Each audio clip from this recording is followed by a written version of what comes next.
Hi everyone, in front of me I've got LENOVO Tab P12 and let me share with you how to show battery percentage on the status bar in this device.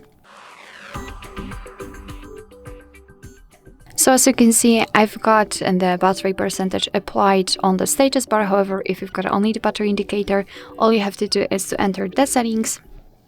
Let's tap on them, and here in this left section we have to scroll to find the battery. Let's tap. And as you can see right here, we've got the show battery percentage option.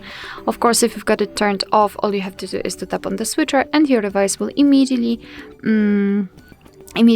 display the percentage inside the battery icon, and it is the only way to show the battery percentage. I mean, you cannot display it next to the battery icon or in any other way, so we can display it only inside the battery icon. Of course, you can turn it off just by tapping on the switcher again. It's up to you which option you prefer.